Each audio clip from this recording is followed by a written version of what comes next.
Welcome to the Battlefield Training Simulation, Commander. This scenario will help you get familiar with the basics of our command and control system. To get started, let's go over some basic camera controls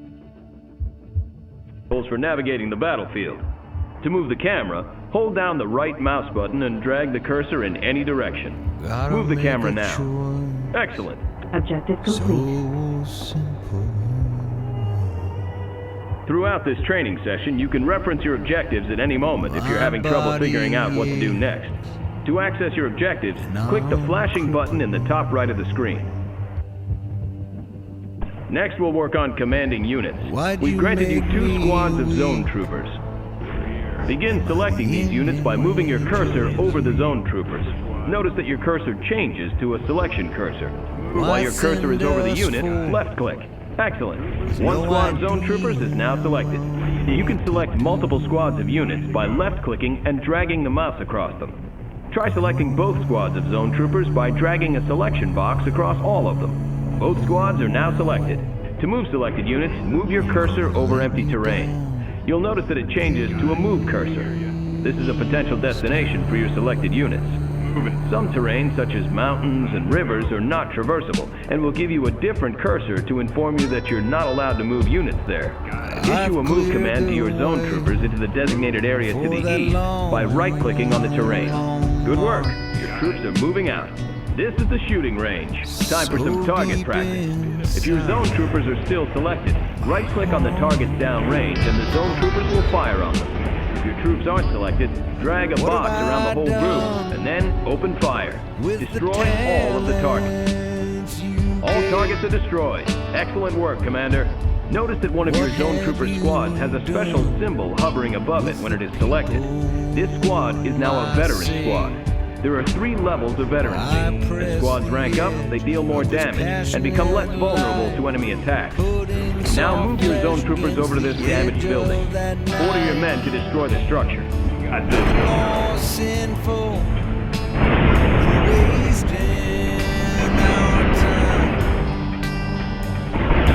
Notice it took your men significantly longer to destroy the structure than the targets at the range.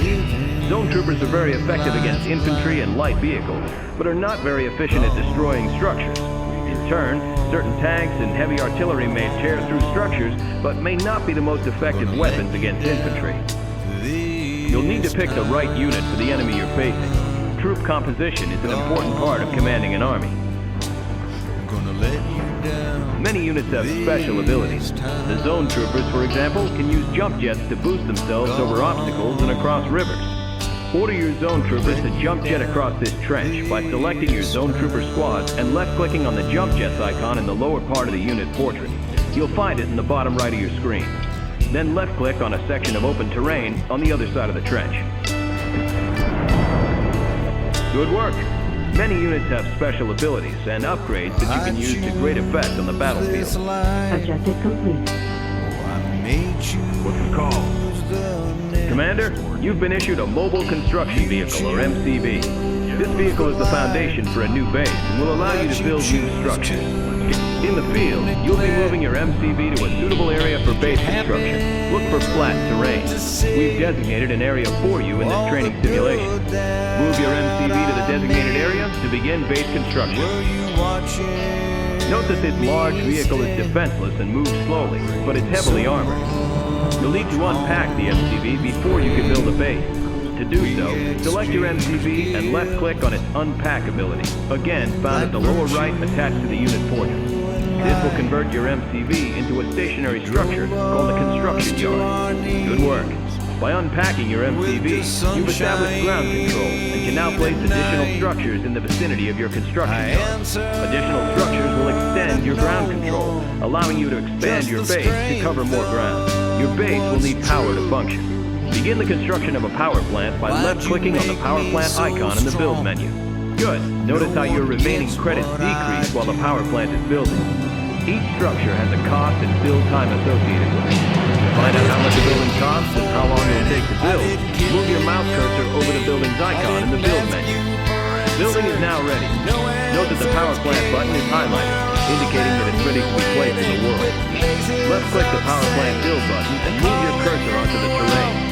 The cursor will switch to a power plant icon, and be placed within the construction yard's build radius.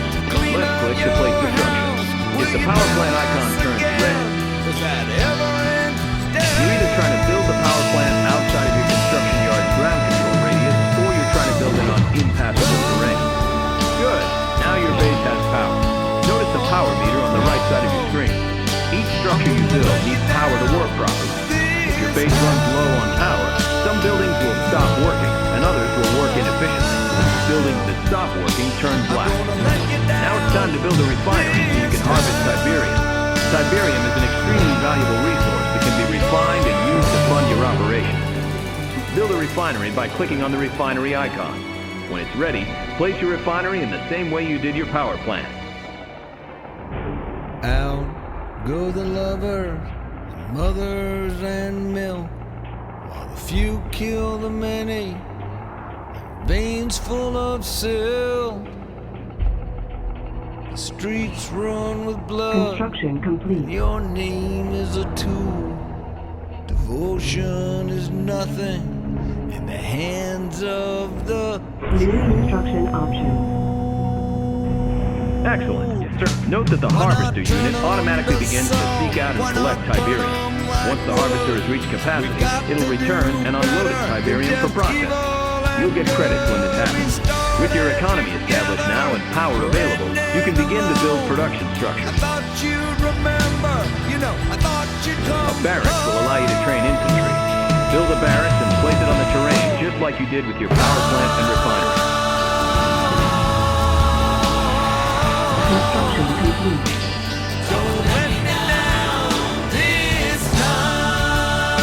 Objective complete. New construction options.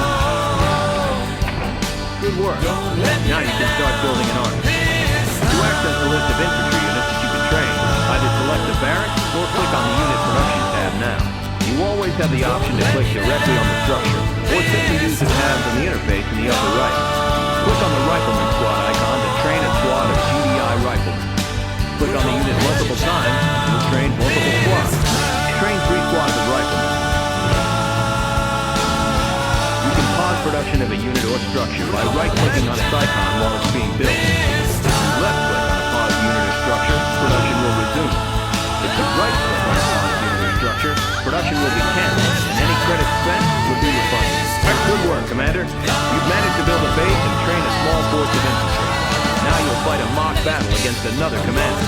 He will command the red team, and you will command the blue team. Objective complete.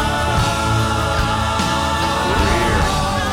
The red team may attack at any moment. Before they do, garrison your riflemen inside this abandoned building. To garrison the building, select your squad and right-click on the abandoned building to send them in.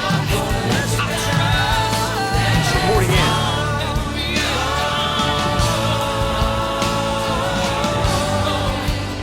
Your units are now taking advantage of cover inside the building. While garrisoned, your troops can still fire out, but are protected from enemy fire. Note that if the structure becomes severely damaged, your troops will be ejected.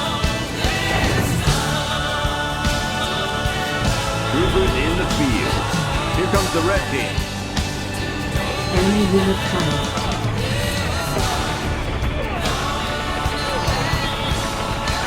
We're here. This side. Oh yeah. You've successfully defeated the red team strike force. To clear the garrison building, select a building and click on the Evacuate All button. Objective complete. Troopers in the field. Now it's time to build some more forces. When you feel you're ready, move your forces out into the field, find the red team's base, and destroy it. Rifle squad ready. We're here. Time to go. Rifle squad ready. Trooper squad. I'll check it out. Rifle squad ready. Troopers in the field. Sit tight. Unit under attack. You've discovered the red team's base. Target their structures and take them down.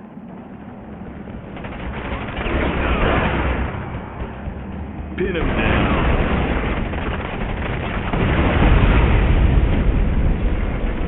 Sit tight.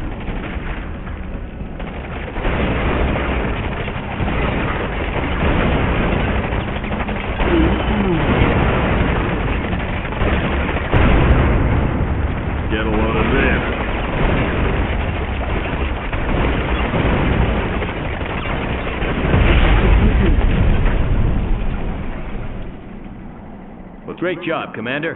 You've learned all the basics you'll need to lead GDI forces into battle. You might try starting with the GDI campaign next, as it reinforces and builds upon the lessons you've learned in this training session. Accomplished.